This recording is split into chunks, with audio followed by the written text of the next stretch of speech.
ഇപ്പൊ നമ്മൾ നേരത്തെ ജാതിനെ പറ്റി സംസാരിച്ചല്ലോ. അപ്പൊ ഇപ്പൊ നമ്മുടെ ഒരു സെലിബ്രിറ്റിയിൽ സെൻസേഷനായി നിൽക്കുന്ന ഒരാളാണ് വേടൻ. അപ്പൊ ആള് ഒരു കീഴ്ജാതിന്ന് വന്നേന്ന് പറഞ്ഞിട്ട് ഒരുപാട് പണ്ടൊക്കെ ഒരു ആളെ ക്രിട്ടിസൈസ് ചെയ്തായിരുന്നു. പക്ഷെ ഇപ്പൊ ആളെ എല്ലാവരും സെലിബ്രേറ്റ് ചെയ്യുവാണ്. ഇത്ര പ്രശ്നങ്ങൾ വന്നാലും ആൾക്ക് ഒരുപാട് സപ്പോർട്ടും കിട്ടുന്നുണ്ട്.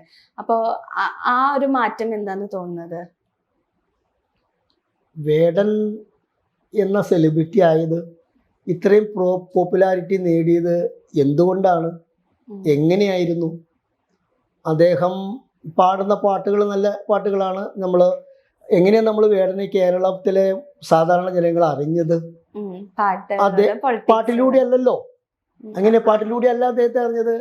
അദ്ദേഹത്തെ മയക്കുമരുന്നിൻ്റെ പിടിയിലകപ്പെട്ടുകൊണ്ട് കഞ്ചാവിൻ്റെയും അതേപോലെ മയക്കുമരുന്നും അതേപോലെ നമ്മുടെ എന്താ പറയുക പുലിപ്പല്ല് ഉപയോഗിച്ചു എന്നൊക്കെ പറഞ്ഞിട്ട് വേടനെതിരെ കേസെടുത്തതാരാ? ഈ സർക്കാരല്ലേ. ഇത്രയും അധസ്ഥിത സമൂഹത്തിന് വേണ്ടി വാദിക്കുന്ന സർക്കാർ ഏറ്റവും ഈ പറയുന്ന വേടനെതിരെ കേസെടുക്കുകയും അദ്ദേഹത്തെ ജയിലിലടക്കുകയും ഒക്കെ ചെയ്തില്ലേ. അപ്പോൾ വേടൻ യഥാർത്ഥത്തിൽ പോപ്പുലർ ആയത് പാട്ടിലൂടെ അല്ല. അദ്ദേഹം നല്ല നല്ല പാട്ടുകൾ സിനിമയിൽ പാടിയിട്ടുണ്ട്, അത് ജനങ്ങൾ കേട്ടിട്ടുണ്ട്. പക്ഷെ ഇത്ര പോപ്പുലാരിറ്റി നേടിയത് തെറ്റായ വഴിയിലൂടെ അദ്ദേഹം പോപ്പുലാരിറ്റി നേടിയത് ആണല്ലോ. പക്ഷെ പിന്നീട് അദ്ദേഹത്തിന്റെ പാട്ടുകളെ ജനങ്ങൾ ശ്രദ്ധിക്കാൻ തുടങ്ങി, ആളുകൾ ആകർഷിക്കാൻ തുടങ്ങി. പക്ഷെ വേടന്റെ പാട്ടിൽ ഞാൻ നേരത്തെ സൂചിപ്പിച്ചതുപോലെ ഒരു രാഷ്ട്രീയമുണ്ട്.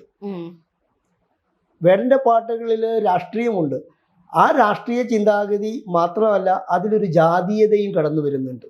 ഞാൻ നേരത്തെ സൂചിപ്പിച്ചതുപോലെ ഇത്തരം ജാതീയതകൾ പറഞ്ഞുകൊണ്ടല്ല ജാതിയെ ഇല്ലാണ്ടാക്കേണ്ടത്, മാനസിക പരിവർത്തനത്തിലൂടെയാണ്.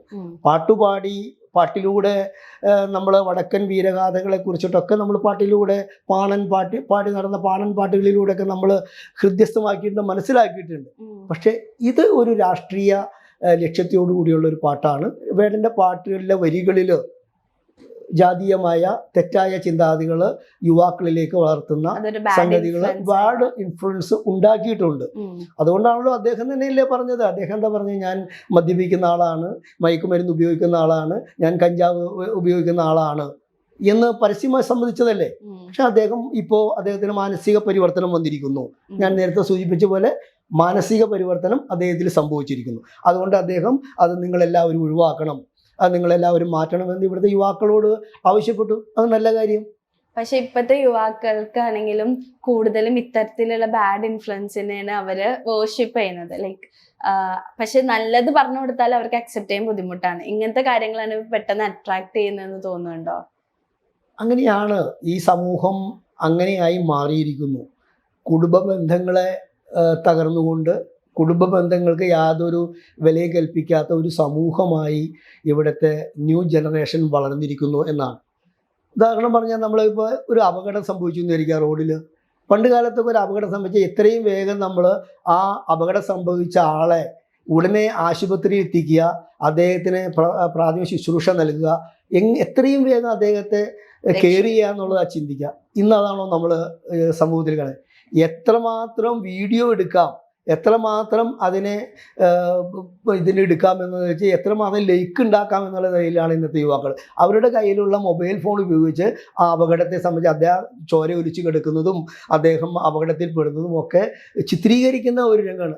അതിൻ്റെ ഫലമായിട്ട് എത്രയോ ഈ ശരിയായ രീതിയിൽ ആ ഒരു ചികിത്സ കിട്ടാതെ എത്രയോ ആളുകൾ റോഡിൽ പൊലിഞ്ഞു പോയിട്ടുണ്ട്. അപ്പോൾ ജനങ്ങളിൽ, യുവാക്കളിൽ മനുഷ്യത്വം കുറഞ്ഞു പോയിരിക്കുന്നു. അത്തരം മനുഷ്യത്വം കുടുംബ ബന്ധങ്ങളിൽ കൂടെയും ഇത്തരം സാംസ്കാരികമായ ചിന്തകളിൽ കൂടെയാണ് ഉണ്ടാവുക. അത് ഉണ്ടായാൽ മാത്രമേ സാമൂഹ്യ മാറ്റം സാധ്യമാവുള്ളൂ. അപ്പം ഇത്ര നേരം നമ്മൾ ഒരുപാട് ടോപ്പിക്സിനെ പറ്റി ഡിസ്കസ് ചെയ്തു, ഒരുപാട് കാര്യങ്ങൾ പറഞ്ഞു, ആൾക്കാർക്ക് അത് എത്തട്ടെ എന്ന് വിചാരിക്കുന്നു. അപ്പോൾ താങ്ക് യു സോ മച്ച്. നമസ്കാരം.